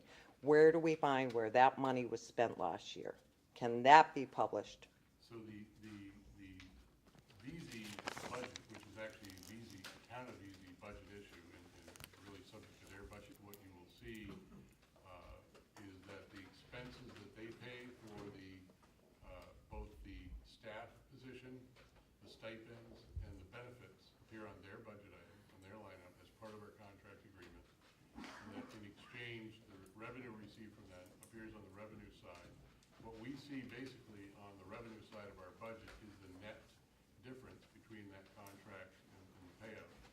We, VZ, and if I'm not speaking correctly, VZ basically covers the cost of that time. That's correct. For the part and full-time equivalents that administer their expenses. That's exactly right. Including, in one particular instance, because an employee who was working part-time at 20 hours a week went to full-time, and because of that, they had to receive benefits. We split the benefit, they split the benefit. We basically are both paying half of that now full-time person's benefit. So one of the comments I think that's confusing folks, this is for an assistant, is that they're double dipping. They're getting money from both sides. That's absolutely true. They're getting half from VZ and they're getting half from the town of Hampden. So I just, again, when folks are talking about VZ, just be very careful that that's a separate contracted item. It's like a cost center. It's not part of the Hampden Academy budget discussion. It doesn't affect what you see on this form or these warrant articles. What it does show up on is on the revenue side, which actually serves to reduce the local assessment. So it's a benefit to the taxpayers of the community. What's our net on that? 20, Well, it was 47, but it's gonna be 27 because we're not doing the superintendent's contract anymore. Well, matter of fact, the board's gonna be asked at the next board meeting to endorse the business services and IT services for next year, and the net effect for the districts are approximately $28,000. So for $28,000, we're taking on the liability of another district's. No, that's the net That's revenue. the net. That's the extra that is paid to us to administer their car. It's profit, if you will. It's It money is, that benefits. but what I'm saying is, you're handling $2 million of their money, and we're making $28,000 net after you've used our people. They're paying for our people to do services for them. They pay those costs. And netting out, the district receives to offset local assessment $28,000. 2 years ago, we were receiving approximately $48,000. Okay. So said differently, if the board embraces not to continue the service next year, then we have a $28,000 revenue gap. Yeah, but we may be able to cut positions and save on health insurance and address our own needs and do more with less and take care of our own district. So again, I would not take on $2 million of potential liability for a $28,000 payout, just personally. Or if we decide to do what our governor wants us to do, we could take on more districts and actually use our resources even More efficiently. But for every employee I choose to hire for my company, I figure out what is my potential gain and what is my liability? And is it worth doing more work for this much gain? So that's, personally, I think we should look at that closer. But I would like a commitment for clearly publish where the money went, where it was spent from the VZ money, the $128,000 that came in, whose insurance got paid, who got what stipend, what percentage of Sally, who's doing the writing out the checks, what percentage of her salary was paid through the VZ contract. Because my theory is, if we've got people who have 25% of their week available to do VZ work, then maybe we need to cut that. You know, doing more is not always better. Taking care of your own costs so that we can get a clear picture of what it costs to run our 4 towns, schools, is what we're asking for. And seeing numbers helps. Some of us like numbers. Some of us like to look at cost benefit. So that's what I'm asking for. Show more. Let us see for ourselves, and then we'll have a jumping off point for asking clear questions of the school board. And then answering the questions from school board, if you can go back the last 4 meetings, and any questions that weren't answered, if you could address those at the beginning of the next school board meeting, that'd be helpful. Thank you. But I think we've already discussed the fact that including the summation of what's happening with the contract. Yeah. Relative. Adding that to the list, yeah. Angus. Hi, I'm Angus Jennings, Hampden Town Manager. I appreciate what the committee is doing tonight in terms of creating an open forum for the public. I think people appreciate that. I have a handful of comments. I wanted to start by thanking the chair of the board for committing to provide, going forward, not just meeting agendas, but the meeting packets. That's been something that the managers have been looking for a couple of years, perhaps more. I've only been here 2 years, but when the town council posts its meeting agendas, both for the council and for all of its committees, it's got all of the backup. The public can see everything that's before the council except executive session materials. And I think having that level of information sharing will go a long way to kind of transparency, which you've talked about. The second point is, and I shared this with Chairman Hawks, this is a sample ballot from the city of Lewiston. I'll hand this around in the event that it wasn't shared.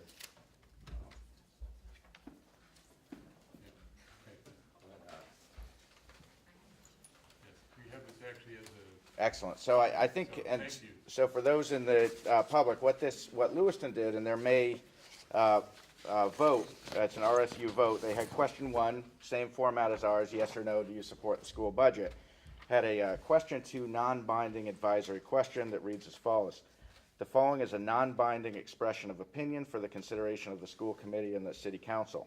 I find the school budget for the upcoming school year that was adopted by the city council to be 1, too high, 2, acceptable, or 3, too low. I think that's excellent because if, I think this format would be recommended both for the upcoming ballot but also going forward, because if this had been in place for the recent referendum, it would give the board much better direction because it was very clear both tonight and at the district budget meeting that some people thought it was too high, some people thought it was too low. So I think that would be good to look at. The third point I'd like to make is to really try to, I think there was a point that was made on the floor of the district budget meeting that kind of characterized some of the statements of opposition that were made that night as, this isn't about a tax break. And I just want to be really clear, and I think the board knows this, but I just want to say it. No one's talking about a tax break. From FY09 to 17, the school budget went up 25.6%, while the town went up 12.2%. Costs are going up. They're going up on the town side, they're going up on the school side, they're going up from the county. Taxes are not going down. No one here is lobbying for a tax break. At least I'm not, because realistically I don't think it's reasonable. I think the April memo that Mayor Ryder had sent to the board set out what level of growth and assessed value would need to happen in order to absorb a 3% local increase. The actual proposed local increase was 4.1%. That would require about $14 million of new assessed value in the town of Hampden if you hold all other expenses and revenues equal. The only year in the last 10 years that the town has increased by that value was when Amera, Maine moved to town. There is no Amera coming to town in FY18.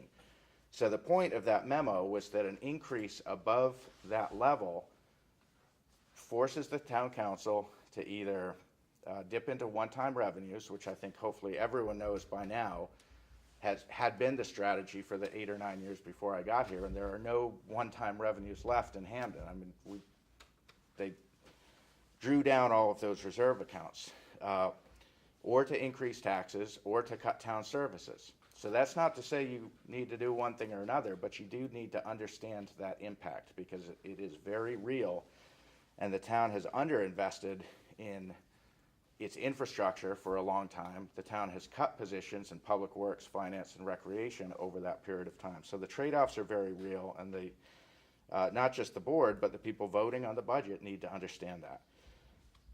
The next point I'd like to make is, and this is a major concern that's come up. It has not gotten a lot of attention, but I think it's a huge issue. And my colleague Cindy Grant in Newburgh makes this point every time. The proposed use of school fund balance to balance the proposed FY18 budget that was brought forward this spring, correct me if I'm wrong, was $540,000. Yes. And if we're watching the trends properly on the fund balance, in all likelihood, there's not going to be $540,000 of fund balance to balance the FY19 budget. So Cindy has made this point many times, and the Hampden Town Council shares this concern. By relying so heavily on fund balance in FY18, it's setting us up for a serious fall in FY19, because one of two things will happen. If you hold everything equal, and of course it won't, but let's just say, you hold everything equal, it means you need to raise another $540,000 from somewhere, presumably at least some significant part of that from the taxpayer. Or you have to cut $540,000 from the school budget, which you understand how painful that would be. So obviously the lack of information from the state has been the single biggest problem in this budget cycle. I hope that's obvious to everybody. And once the state budget's passed, hopefully the funding goes up, and the board will not have to rely so heavily on fund balance to balance the FY18 budget. But you really need to think about this longer term. And I know it's not your goal to draw that heavily from fund balance. You were your hand was forced somewhat by the state not adopting their budget. But I think everybody needs to know that's not a sustainable strategy. That's in fact exactly what the town of Hampden did for 8 or 9 years, and it's left us in a very tough spot. I'm glad you brought that up. Excuse me, Angus. I'm glad you brought that point, because Heath and Cindy and I have discussed that point a number of times. And when you raise that standard, it's going to be very hard to sustain that standard in subsequent years. That's an excellent point. Right. So the last point, and I know this is something that is a concern of the council. A year ago, around this time, I stood before this board and talked about the relationship between budgeting and spending. And we were focused on some line items that were over budgeted, underspent, or under budgeted, overspent. We've kind of been down that road. But I do just want to say, because this is part of where, at least speaking for the council and some of what they're hearing from their constituents, some of what the concern that we're hearing in the town office is this issue. In the current FY17 budget, system administration was budgeted at about $765,000. Back in October, the school board voted to increase that amount by $71,000. That was about 9%, a little over 9%. And that was offset by a reduction in facilities maintenance. In FY16, was budgeted at $758,000. $71,000 was added. I don't know when, but sometime during the year. That was about 9.3%. In FY16, that was offset also by a reduction of the same amount in facilities maintenance. In FY15, $759,000, 90,000 was added. That's 11.8% more on system administration in FY15 than was put before the voters and that the voters voted. That was offset that year by 70,000 out of facilities maintenance and 20,000 from somewhere else. FY14, 723,000 was added $133,511. That's 18.5% more was added to the system administration budget in FY14 than was put to the voters and that the voters voted. That was offset in FY14 by a reduction of $145,000 from facilities maintenance. In FY13, 701,000, 60,000 was added, 8.5%. In FY13, that was offset, more than offset by a reduction of $100,000 in regular instruction that was also presumably voted by the board that year. FY12, and this is the last one, 676,000 was the adopted budget for system administration. Sometime during the year, the budget was amended to add $80,000, 11.8% to system administration above what was presented to the voters and what the voters voted. That was offset in FY12 by a reduction of $80,000 from student and staff support that year. That is 6 budget years. These numbers are direct from the RSU 22 audits, which that is $500,000 over 6 budget cycles. So I understand that the proposed 18 budget, in Emil's words, right fits the numbers, and the 848,000 that's proposed for, or that had been proposed for FY18 is in line with actual spending from prior years, and I recognized that at a prior meeting of the board. But that happened for 6 years. The council is aware of that. That is part of where their concern comes from. So I really hope that what you're proposing for FY18 is your best approximation of what you're actually going to spend. Thank you. And so that was actually a focus of last year. In fact, we spent quite a bit of time looking at it from a budget carryover standpoint where those numbers were including contingency, if you will. Last year, if you recall, we actually pulled contingency out as a separate item and overlaid it. Then this year, actually, we put it back into mostly Articles 1 through 5 because of the volatility and the health benefits, et cetera. We chose not to keep that out as a separate number. We do believe we're looking at it now through a lens of expenditure based, like a business would operate, and then looking at how that expenditure guides next year, not just from a balanced carry forward as you just described. Most of those budgets that we read from predate many of us on the board, and I think those of us that are on the board today are looking at it now from an expenditure lens, so thank you for that. And get the numbers are correct. They're from your audits. Yep. 15, 16, the reason why that we overspent by $71,000 is that on the contracted service board of directors, the marketing outsourcing person was in Article 5, included accounting numbers by Department of Education. It should have been included in system administration, so $32,000 was moved to system administration. The other line was legal services. We spent over $42,000 last year on a labor consultant for teacher contract negotiations, and we had never budgeted that in. That was an over expenditure of $39,000, so in 15, 16, that is the $71,000. J&J settlement. The year before, we had a settlement with our architects engineering firm in 14-15. There was a settlement that had to come out of system administration, out of dues and fees due to MDOE accounting measures. That was $75,000, which was shared with our architect engineers on the J&J settlement in regards to this facility. And it also was in conjunction with approximately $15,000 of legal fees we had to pay on the settlement. That was unforeseen.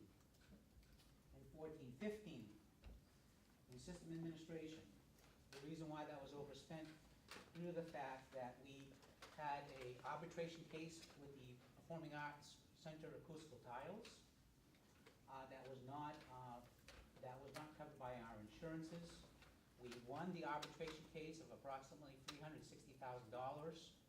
However, we did not recoup any of that money due to the fact that the company went out of business the month after. So there was $60,000 we spent on legal fees. We paid the arbitration fee, $60,000. We also had a settlement with a faculty member that was a physical therapist in our district.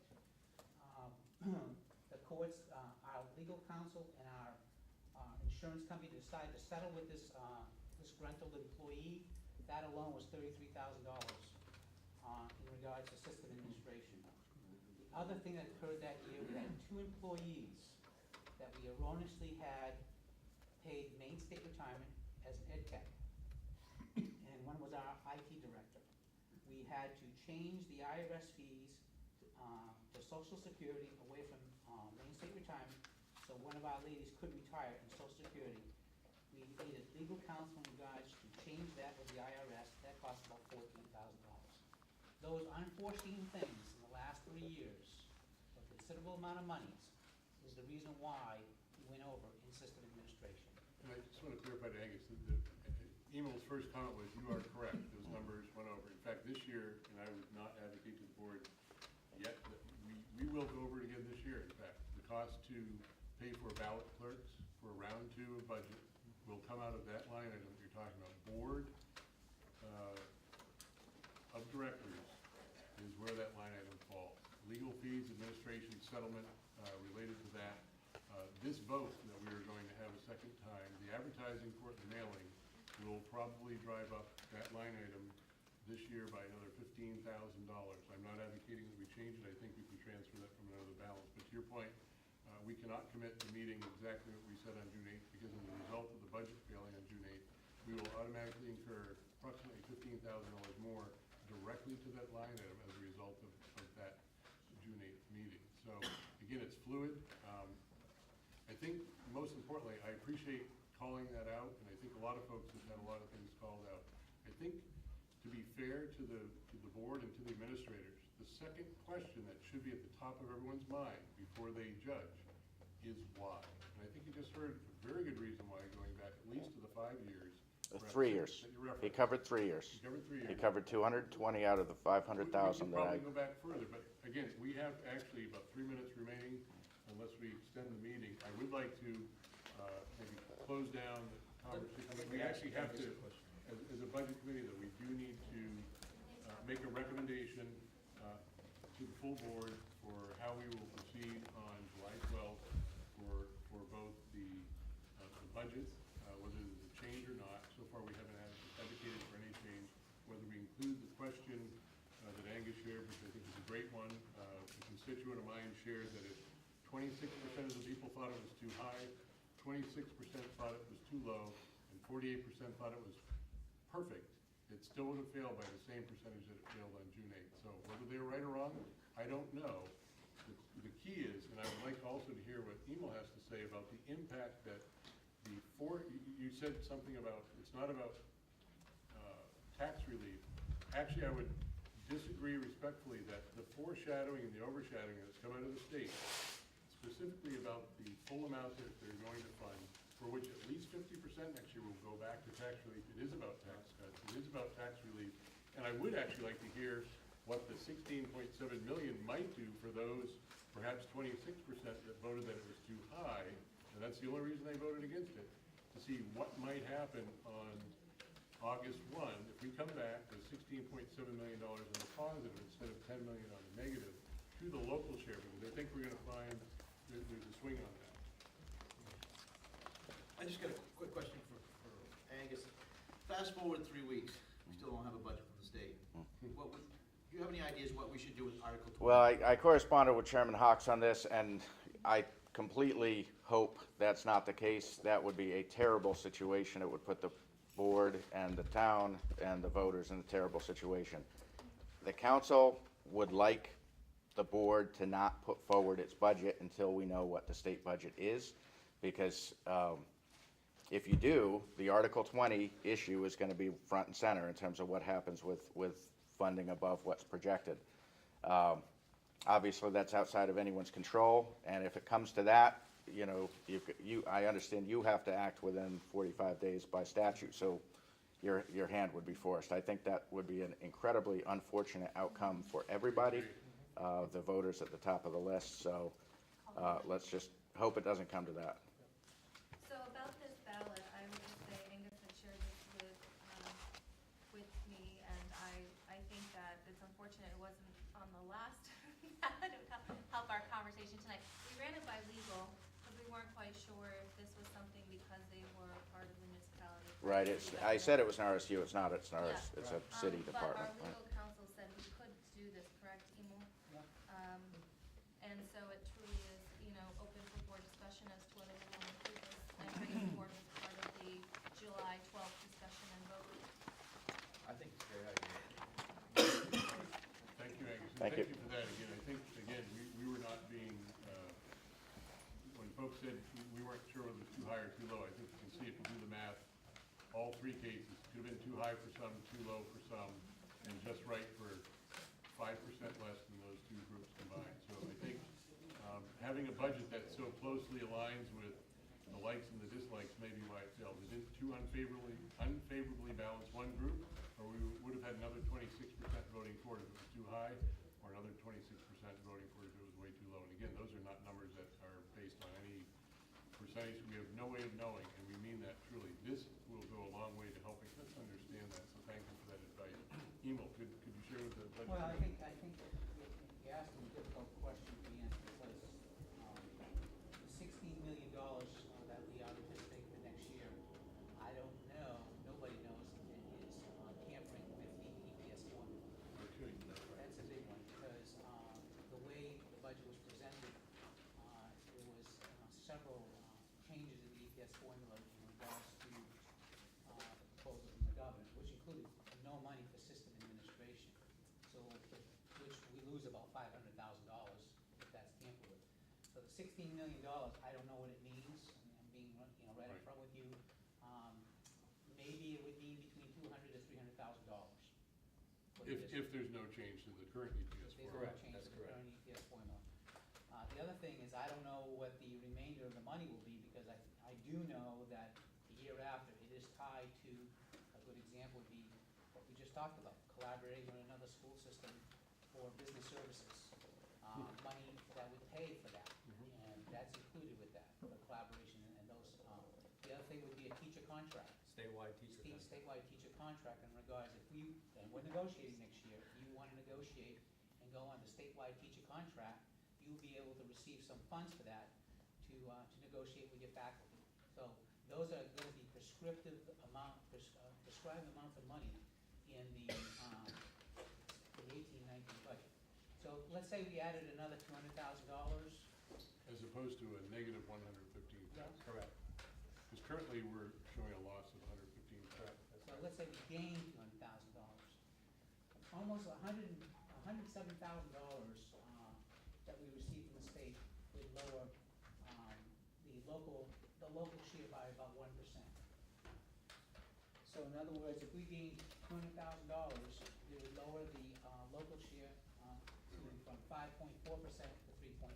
Because you're seeing it as 115 and then Correct. 200, so almost 3 percentage points. That's correct. But I do want to make sure I bring Angus's point to light here.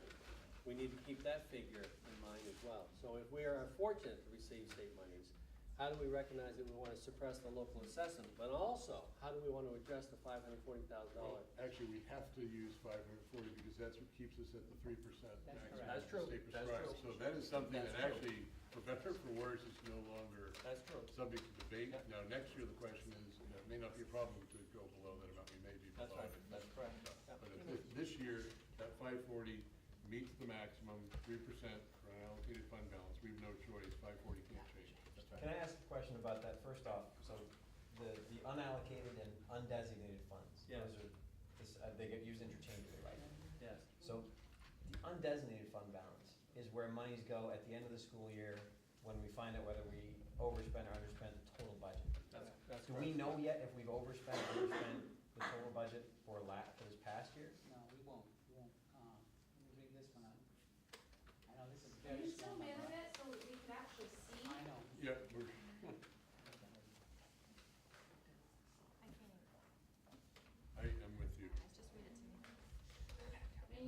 pointing at numbers, but none of us can read what you have up on the I screen. understand.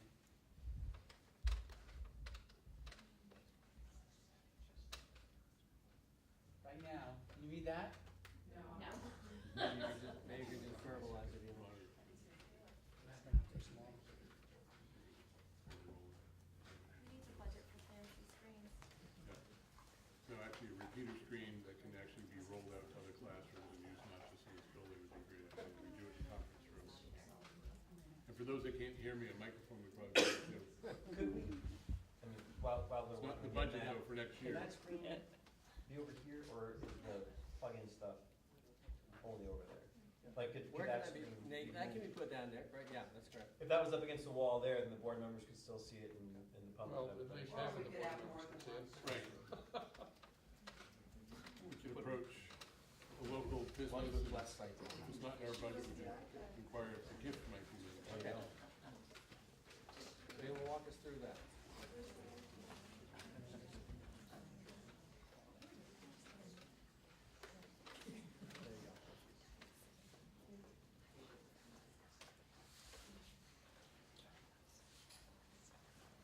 Can you see this? Yes. Yep, read it out if you would.